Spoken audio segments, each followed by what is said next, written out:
there are so many people that try to do makeup and do aesthetics full time, and the moment that they hit like the first, challenge or the first hit to their business, they give up. But there's definitely a need. And I want to continue to encourage people, especially women of color, even estheticians that or white, that I want to encourage them to get trained to treat more. My sister lives in New Jersey in a town where she's not going to find an esthetician that is Black or Hispanic, that knows how to treat her skin. So I think it's important for people to hear that there are highs and lows in this business, but in your career and seeing where you are and how you've pushed through, for each of you, just like quickly, you don't have to explain it, but just to name like a rose of your career and then a thorn of your career, just like a very, a moment where it really hit you, or it pushed you to like shift and make a change. So Krystal, I'll start with you. What's like a rose in your career and what's a thorn that you're willing to share? For me, a rose in my career probably would be the ability to give people confidence through either skincare or beauty services. I don't know anyone who doesn't want clear, healthy skin. Like, I have never seen anyone that was like, oh yeah, I love having terrible skin. It's great. Nobody, male, female, whatever it may be, everyone understands the desire to have clear, healthy skin. So to be able to build confidence through, aesthetic services or through skincare products and things like that, and letting them know you can do this easily, at home, or, even with your monthly facials and, your treatment services and things like that, you have to understand that it's very essential. It's our largest organ. We all us are estheticians. We say that all the time. Yeah. Look, you don't want to play with your skin. If you don't, trust anything else, trust that you need to take care of your skin. The biggest thorn, I guess, in doing, services for people, just in my career, would probably be convincing people it's worth the price. Like, you have to invest in your skin. You have to invest in yourself, because when people start to invest in themselves, they start to understand, yes, I'm worth that, but it's a form of self-care. It means you actually care about yourself. You actually care about, your appearance, and not in a vanity way or anything like that, but it's a confidence booster. We give a confidence boost to all of our clients. And, you have those people that's on the fence of, oh, well, I want to do it, but I don't know if I want to pay all that. All right, but you're walking around with this $1,000 purse with, serious cystic acne in your face. Like, let's figure this out here. This it costs $1,000. Can we at least meet in the middle? Let's do something.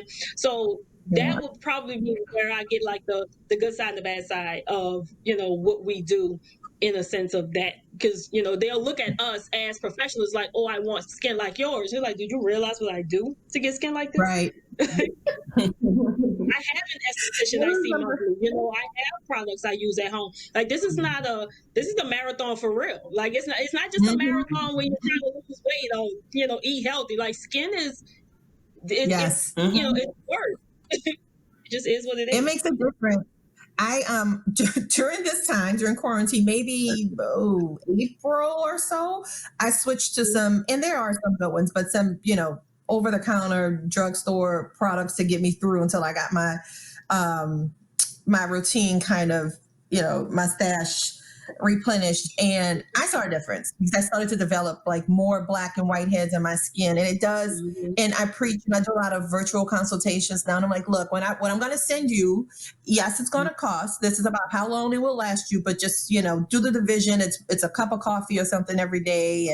But it's so worth it because you step out with this level of confidence when you're going on a job interview or whatever it is, and it really makes a difference. So yeah, I appreciate that. And I can totally relate to that. JoElle, what about you? What's the rose and the thorn of your career? First, I just want to touch on what you said about the longevity of an esthetician, especially when she first starts out. And I talk a lot about this, even when I'm doing any speaking engagements, that, the lifespan of an esthetician is normally 1 to 3 years. At some point during that 1 to 3 years, she either goes back to what she was doing, she gives up on being in the industry. But one common thread that I've seen among esthetician is having low self-esteem or not feeling worthy enough when they even start their career. And I am seeing when I'm training, when I'm coaching, it's really about them. It's not the industry. It's what they need to work on about themselves that's causing or making them feel like they can't do it or they lack the confidence. The second one is the reasons why they even go into the industry. And that is, I think that on social media, it can be portrayed as this very glamorous career. And I always make a joke about, I see all these chandeliers and all these pictures. I see all this beautiful bedding, beautiful rooms made. Oh, I graduated Tuesday and got my studio on Friday. But I don't ever see a picture of a client. I don't ever see a picture of you being busy. And they come into it like I thought I was going to, go to school, get my space, and the people were going to knock down my doors. There's no realistic idea of what is going to be required of you to be successful at this, to make it a career and not a hobby, to have longevity in this career. They have no idea that they may have to reinvent themselves, move somewhere else for the clientele. If the people aren't willing to pay, like Krystal says, like I tell them, if you're somewhere that people aren't willing to pay, you're in the wrong place. Yeah. That, it's how do I define my niche, my market, where I'm going to be, all of that, but that's not really thought about or considered. So I just want to say that first, because we appreciate that. This is what I'm seeing the most common among estheticians starting out. Okay. In my own career, undoubtedly the rose was having the opportunity to be the esthetician at the White House with Michelle Obama. That's the rose, the moment, so anything else I'm going to do is definitely a second to that. But the thorn in my career was that product line. That whole 7 years, I know I cried more days than I smiled. Like I made every single thing a person could make. Okay. And that was the time when I was like, I have really failed at this. This was not my best decision. But I had to pivot again. And I said, okay, this didn't work. But I had never left the clients. I had never left the other pieces of my business. But I had had success in everything I had done up to that point. So that was my biggest blow, my hardest thing to process, that it didn't work out for me. But again, I just reinvented myself again, moved my business in another direction. But I was already having momentum. And I think that that's what happens, is that when you lose the momentum, you start to lose the determination. You start to lose the motivation. And because I had the other things of income, I had the other things carrying me, it was easier for me to take the loss. Yeah. If you're putting everything into one thing and you lose it, or you feel like you failed, it's a little harder. Plus, I don't think there's enough support in the esthetician community. I think that you come out, you everybody's holding on for dear life with their own information, holding on to every client. I always say it's like an esthetician's holding their client by the ankles. Like, please don't ever leave. Please don't talk to another esthetician. Please don't. There's no sharing. There's no, what happens to you happens to you. And I say everybody on earth has skin. Okay. There's enough for everybody to have clients. Yeah. And being insecure about sharing your knowledge, being insecure about how to help another esthetician make it or succeed, goes back to the original thing I said, is that has to do with you. Yeah. And what's going on with you and your personal insecurities. So I would like to see more of them just not just working on their business or working on their career, but working on themselves. If I could give one piece of advice, especially to new estheticians, it would definitely be find your niche. Figure out what you love most about this industry, what you like to do the most, and hone that craft. Be the best at it. This is the quickest and easiest way to separate yourself from the competition, to separate yourself as an esthetician. It's also going to give you more longevity in the industry, and it also will allow you to make better decisions and more effective decisions. You are more efficient in your business because with a niche, with honing that craft, you're also able to streamline your business. I can't say it enough. Hone your craft for long-term success. Ooh, you just brought us to church. I love it. Kisha, I say that because you relate to this too. We live in both worlds. And so in the makeup world, there's a community. For me, when I came into it, so I was one of those estheticians where I got licensed in 2004. By 2007, I was not practicing. That's 3 years, like you said. I stepped 3 years, right? Yes, 3 years, because I was at a spot where I became a robot. My schedule was packed every day. It was just like facial after facial, the same thing. I really like to dive in and do treatment, but I couldn't because it was kind of like a natural spa. So some folks will come for chemical peels, and practice does help. Like you need the practice. You need to experience different skin conditions, folks that are on different products. Like, in addition to training, you need a hands-on experience. And then I would do a lot of waxing. It just became really mundane. It just wasn't for me. So I stepped away for a few years. And then around 2015, I think it was, Kisha, where I decided I wanted to come back, but I wanted to come back doing makeup because I moved back to New Orleans. This was post-Katrina. Spas weren't really, up and running. And so I took some time off. But 2015, I said, if I come back, I'm going to do makeup because that's mobile, freelance. I can work my own schedule. And I did find a community, thankfully, through Kisha, the Powder Group. And what it did for me is that it put me in a room with people that were far ahead of where I was, but they made me feel so welcome and encouraged, and they wanted to share their knowledge with you. And so I think that we need some kind of that community for estheticians as well, even more so because we're treating skin.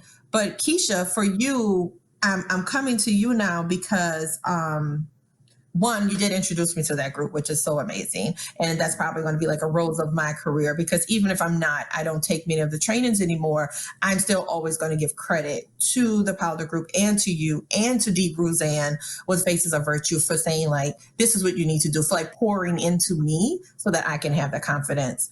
So thank you. So yes, confidence is key on both ends. But what's your rose and what's your thorn in your career, if you can name it? I know you have a lot. Yeah, I was when I saw that question, I was like, oh, which one do I pick? But definitely my rose has been thus far working with Pat.McGrath.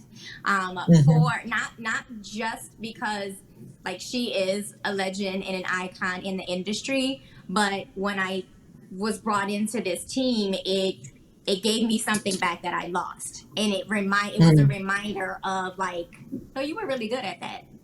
In all areas, not even just in makeup, but it was a way that it allowed me to see and touch on different parts of my personal life, my career. Like it affected so many different ways in a place where, I kind of lost some of that.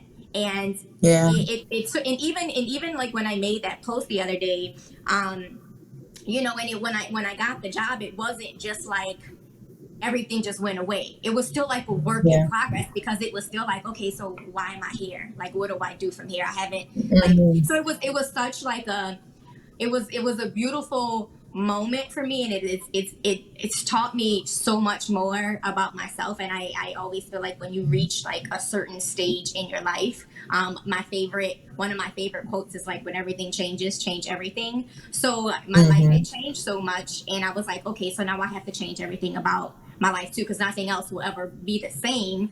And just like now, like we're going into this, like nothing is ever going to be back to normal. It's going to be a different kind of normal. It's going to be a new way. So we all have to reprogram what that normal is going to be for us. And that's what that piece of it was. I had to reprogram, like, what does all of this mean? So it was such a refresher that it was a new start, that it kind of put me in a place where like, okay, I'm really worth all of this. And I had to receive that. So that would be, I would say, is my rose. We just launched a collection called Divine Rose, by the way. And it's my so thorn, pretty. It's so pretty. my thorn would be, I think, again, I didn't realize how much I was an overthinker. And I think as creatives, as much as I love being in the industry, like as a creative, like our minds play tricks on us all the time.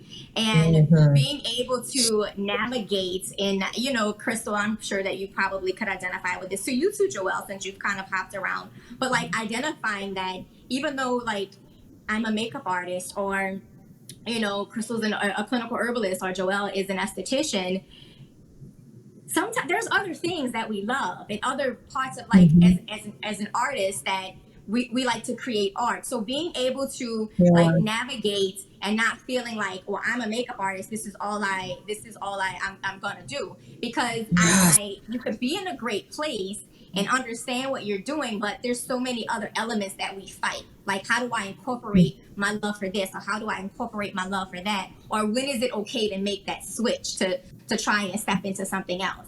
Like me, when I started working for Pat, it was a hard decision to make at the time, because I was like, I worked for myself for so long, so how do you decide to go back to this?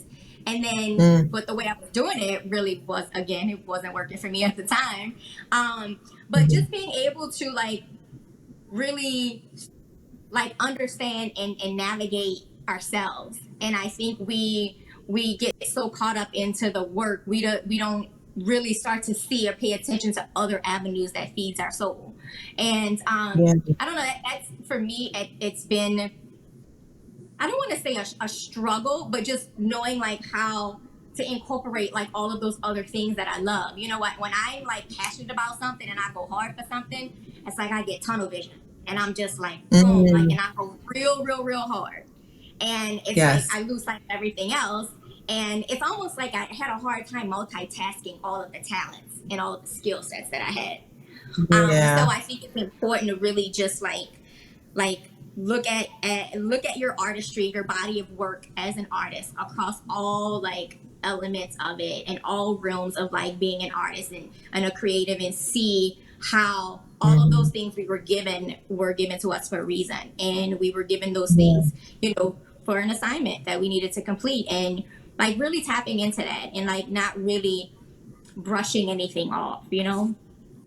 Yeah, no, I agree. I think that's what, being in quarantine, that's what's helped a lot of folks, because you have this downtime. I did feel like I was running myself into the ground right before this happened, because we were coming off of carnival season here in New Orleans, where most makeup artists are just burning themselves out, and, you know, jam-packed schedule for every ball, and it's really big things. So it's interesting that this happened right after that. But I was able to kind of like shift and focus on some other, not even like in the creative realm, but just other business ideas, because I think it's okay to have your foot in other things and they somehow like connect and tie together, because I'm really big on networking and building my network. So you can never have too many friends and business and clients or whatever. So I can really relate to what you're saying. Step 3, mask. Now here's the time to really treat yourself. There's a mask for every skin type: oily, dry, dehydrated, normal, sensitive. There's a mask. Find the one for your skin type. Schedule out 10 to 15 minutes once or twice per week. Apply the mask, grab your glass of wine, chill out, and just treat your skin. Enjoy.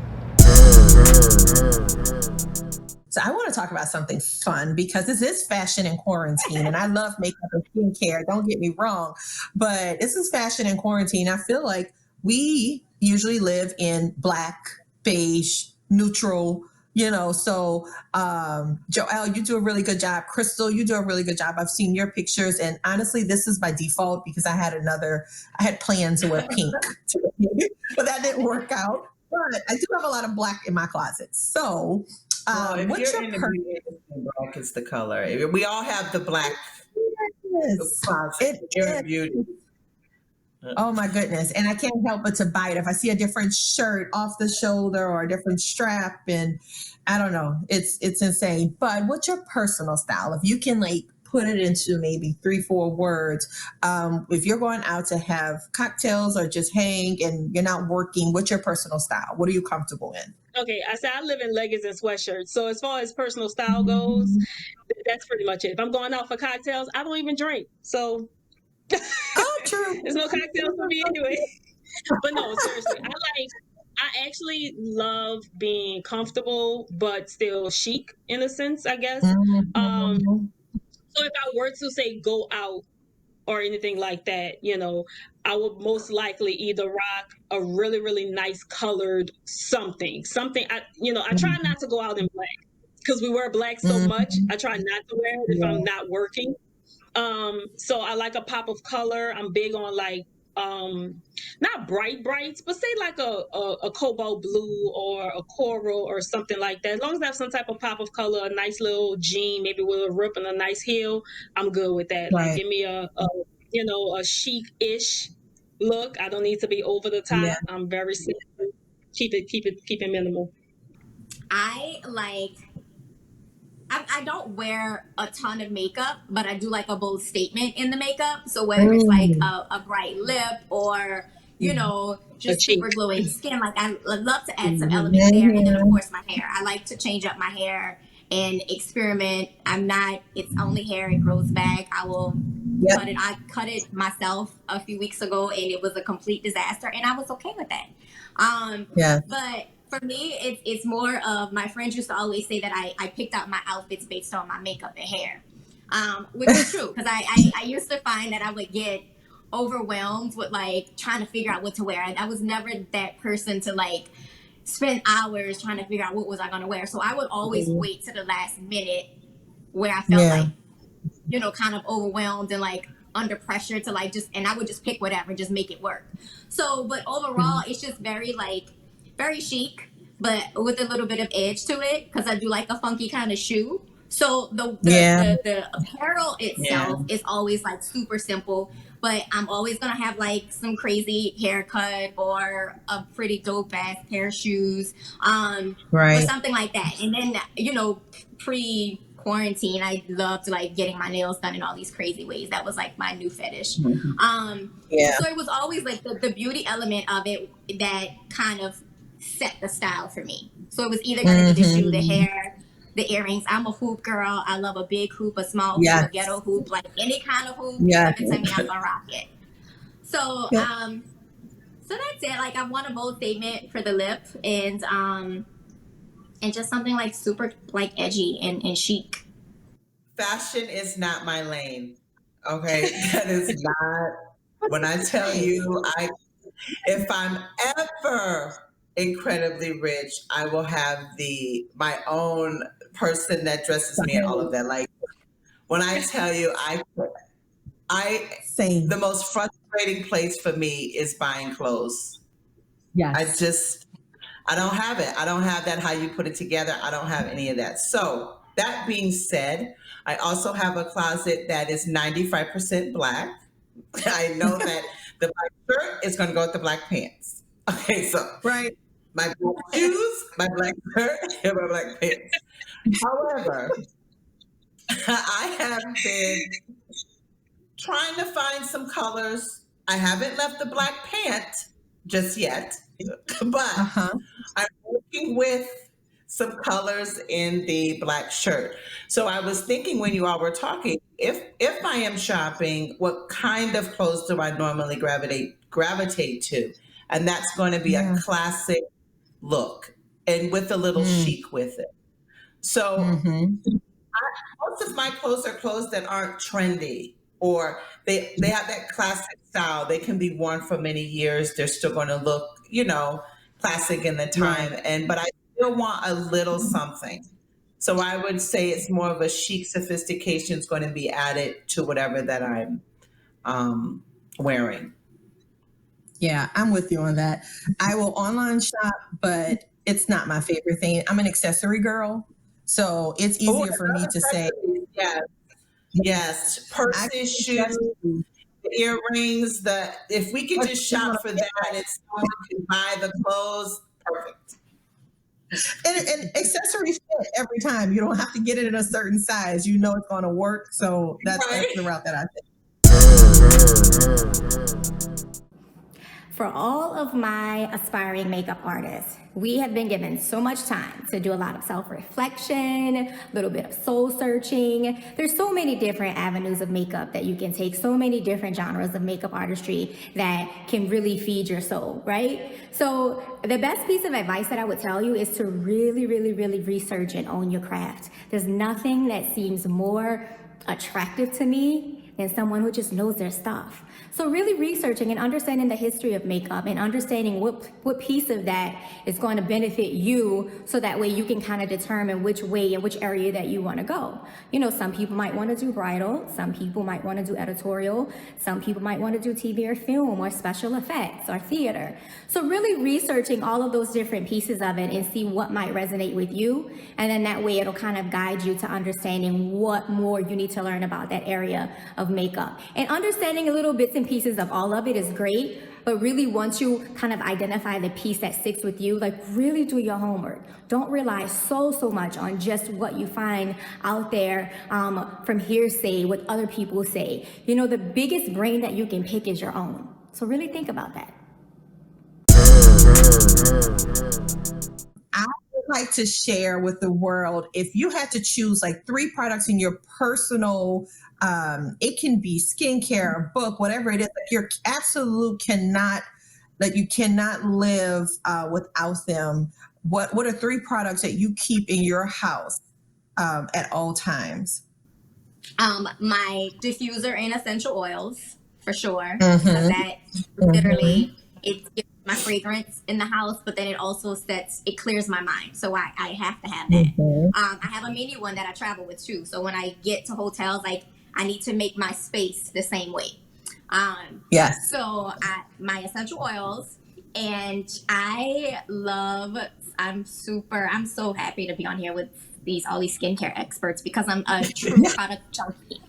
I really am. Yes. I literally every Saturday morning during this quarantine, I was like, what am I going to order today? So I literally purchased every Saturday morning was like my thing. I bought products and it was just too much. But I love a mask, and one of my favorite masks that I use is from Krystal's line that really has got my skin all the way together. It's the sea buckthorn and rose mask. That literally has changed my life and my skin. So thank you, Krystal, for making that. You're welcome. Yes, that's the second one. And then third thing would be my blender. I can't live without my blender. I like to make smoothies, and I use that for a lot of the ways that I cook. I turned into this. I've had my blender for years, but during this time it turned into a kitchen gadget kind of girl. So I got an air fryer. I got a popcorn machine. I have the Instapot, the pressure cooker, and all of it just changed my life. I thought I'm going through this. I was like, oh, maybe I should go to culinary school.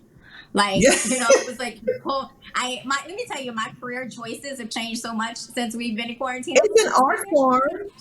Yeah. I was like, maybe I should. It's an art form. It makes sense. Yeah. It makes sense. It's an art form. When I cut my hair that time, I was like, maybe I should go to barbering school. This was really cool. There was nothing that I couldn't do. I learned so many new trades. But I know those would be my 3 main things: my blender, my mask, and my diffuser. when I'm narrowing it down to the top 3, I know let me tell you, I'm a chemical peel expert for a reason. So I gotta have them peels. I got to have my peel products. I got to be able to do that peel that those exfoliating products that's always in the top. I gotta have lipstick. If I don't have anything else, I gotta have the lipstick. Yeah. My other favorite, because I have other interests, like very much like her, like cooking and gardening and all of that. Yeah. But when I think about products, it's probably going to be a facial mask. I love masks. I think that's your quickest way for the glow or the pop, no matter what. The chemical peels and my lipstick. Those are going to be my top. I always want them here. I keep crystals on me at all times for the most part. Yeah. So my crystals, they're everywhere. They're in my studio, they're on my body, they're at my house, they're everywhere. So absolutely my crystals. Can I just say skincare in general? Because picking a product is gonna be a little hard for one. But if I had to choose just one, okay, I ain't gonna lie. If I had to choose just one, outside of I'm gonna eliminate my whole line of product. If I had to choose just one, it'll be sheet masks because I'm huge on hydration. Like hydrating the skin keeps. Baby, look, y'all know my sheet mask collection is ridiculous. It is. How many do you have right now? Do you know how many your count is? I mean, I have. Do you know how many? Yeah. Look, left. I probably honestly on hand have about 50. Seriously. Okay. I'm being funny. So about 50 sheet masks. So my crystals, my sheet mask, and for the last one, it's a toss up between candles and plants. Like I'm trying to determine which way I want to go as far as a favorite. But I'm probably going to go more towards candles only because I use them for everything. So not only just scents, I use them during my meditations, during my manifestation rituals. I use them on my ancestral altar. So candles, I'll have to have candles, sheet masks, crystals. That's my top 3. Nice. I love it. Step 4, the final stage of your skincare process. You want to use a serum and moisturizer. Here's the importance. Serums replenish your skin. Those nutrients can penetrate and work overnight so that you wake up with refreshing, clean, glowing skin. The moisturizer locks everything in. And don't forget, during the day, you want to use a moisturizer with an SPF to protect your skin from the sun and free radicals. Follow these steps and you'll be on your way to beautiful skin in no time. I have two final questions. One, it's for Krystal. When it comes to men, I feel like often men are forgotten when it comes to skincare. We're always just thinking of the woman, the female clientele, but men need it too. My husband, I stay on him, and he's also really good about it himself, about maintaining his skin. But when you are creating products, like, how do you keep the male in mind? I tell my male customers all the time, because the funny thing is, it's not that they're forgotten. They just look at skincare like it's a female thing. So men, men, they're like, oh, this is a woman thing. It's like, no, it's not. So when guys contact me about my own product line, because I have like 50 products in my line. So clearly I have something for everybody. But when they contact me, I'm like, skincare is unisex. So you can pretty much buy whatever you want from the line and use it. Like, I think that's more of a misconception more than them being forgotten. They think they aren't included. They're absolutely included. They get the same treatments women get. It's because you're treating the skin, not the gender. So you're treating the concern more than anything else. I did specifically in my own line have stuff for shaving and beards. So that in a sense is my men's line. But it's just, I kind of wanted to cater to both sides of the men. So, I didn't want to do just the beard products. Like everybody's like focusing on beards, like guys don't shave. I don't know what that is, but that's fine. I'll take the shave ones too.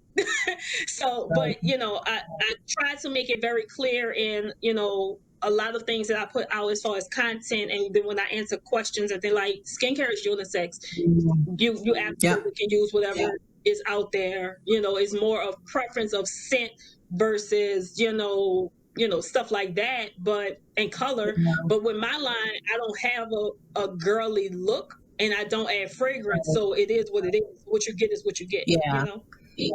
Yep. I can appreciate that. Kisha, it is so overwhelming for the average consumer to go out and purchase makeup these days, because it's like, where do I start? They have so many lines, variations of foundation. I get questions of, do I use, liquid versus cream, powder? Like, where do I start? So for consumers, for someone that wants to start wearing makeup, what do you usually recommend?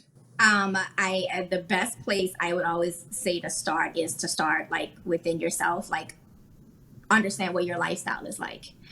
Because the recommendation I would give to a busy single mom might be different than a person with no kids who was obsessed with makeup and just didn't know how to use it. So understanding your lifestyle first, and then really touching base with what feels good for you. I feel like wearing makeup doesn't necessarily mean, if I get someone that says oh, I want to start wearing makeup, it doesn't mean I need to show you the whole shebang. You don't need 3 eyeshadows, mascara, lipstick, lip liner, lip gloss, highlight, contour. But understanding what things are important, what I like to build a relationship to establish what do you feel like your signature look would be? What does it feel to you? I like to kind of get in here first before we even dive into picking out the product. That's really important to me, because you have to understand where to start. And then once we establish that here, then I'll kind of know where the recommendations will go. If I feel like you even need foundation, or if I would recommend lipsticks versus lip gloss. So it's more of an investigating process, and just really before you, and even though I know it can be overwhelming, but still take that time out. When you get to that point, clearly you've been thinking about it, and you've looked at some things and realized I want to change my look. Well, let's discuss the why, and let's discuss the what, that your lifestyle and what your environment is like, and then we can get to the what. Hey you guys, Krystal Armstrong here, owner of Andrelle's Natural Skincare, and I came to give you one quick little expert tip on how to diversify your funds when you offer a service in the beauty industry. The best way I can say to do this is to make sure you have some sort of product to complement the service that you offer. So if you do hair and you say you have a hair care line, or if you do makeup, you can sell a makeup tool or a makeup product, or skincare like I do. But the best way to do that is to kind of find a problem that your customers or clients may come into pretty often, and give them a solution for it. There's no better person to give them those type of solutions except you as the expert. So I will always say the best way to get multiple streams of income is to have a product to complement whatever service that you're offering. Hope that helps. What are some good questions for anyone of color when they're out there looking for an esthetician, and they call to schedule an appointment, or they have the first consultation? What should the client be asking the esthetician to ensure that they are capable of treating their skin? I would definitely ask if they specialize in the condition that you want treated. And if they say yes, what is their protocols, or how do they address those conditions? Yeah. As Can you touch on you have an issue with anything else? If you want a specialist, you're looking for the specialist for that specific concern. Every esthetician's if I'm an esthetician who does skincare and waxing, but 90% of my book is a Brazilian wax, it doesn't mean I am an expert at getting rid of hyperpigmentation. Yeah. So if I'm looking for an esthetician, that esthetician should be advertising what her specialty is. And she should have a plan of action to address what your concerns are. And by those answers, it'll be easier for you to determine if this person is the most qualified for you to make an appointment. Can you also touch on the importance of the client disclosing everything that they're using on the skin when they have their initial consultation? I find that I've had clients before where I've done a chemical peel and they've had a reaction, and they were not really upfront about, being on Retin A or, any other kind of exfoliant that they're using, but it's really important to disclose everything to make sure you avoid those contraindications and any further skin damage. Well, that goes back to the esthetician too. I mean, I had a very extensive consultation form, and then that was expressed before I did a treatment. How important it was that you gave me all your information, or this is what could happen. So once I let them know the possibility that something could go wrong if they didn't tell me what they were using, and I made sure I asked them specifically, are you using Retin-A or any other exfoliating or prescription-based product that would interfere with the treatment? I could say I never had a client withhold information. And either that was because of how detailed the consultation was or how I expressed the importance of them letting me know. So, ladies, we have come to the end. I am so appreciative of you all. I want everyone to know how to get in touch and learn more about you. So if you each can take your time to just share, the best way to learn more. So, Krystal, what's the best way that folks can follow up with you to learn more about your line and the services that you're providing? Okay, so my Instagram for Andrelles is at Shop Andrelles. So it's ShopAndrelles. That's pretty much the same across all platforms: Facebook, Instagram, Twitter. My website, everything is Shop Andrelles. As far as me as a person, Krystal B. Armstrong, as you see on the screen, all one word. Website, Facebook, Instagram. I keep everything very simple to the point. Oh, yes. So to learn more about the trainings, the webinars, the online courses, and even your book too, the Esthetician Spotlight that I'm doing as well, please visit JoElle.com. And to follow me on Instagram, it's JoElle_aesthetics training. And you can join my Facebook group at, I think it's the JoElle Advanced Aesthetic Training Classes is the name of the group. I am super easy. It's just my name across the board on Facebook, Kisha Augustine, and it's Kisha, Kisha, so there's no E. Kisha Augustine on Facebook. Instagram is Kisha Augustine. My website is KishaAugustine.com, where I have a lot of my makeup work. And everything is Kisha Augustine. I'm on Twitter, but not really. But it's Kisha Augustine on Twitter too. Thank you, ladies. Thanks so much for joining us today. I really appreciate it. I'm Dana Dill. Thank you for joining us for another episode of Curve the Runways, Fashion and Quarantine, where we talk all about makeup, skincare, and self-care. Join us next week for another episode.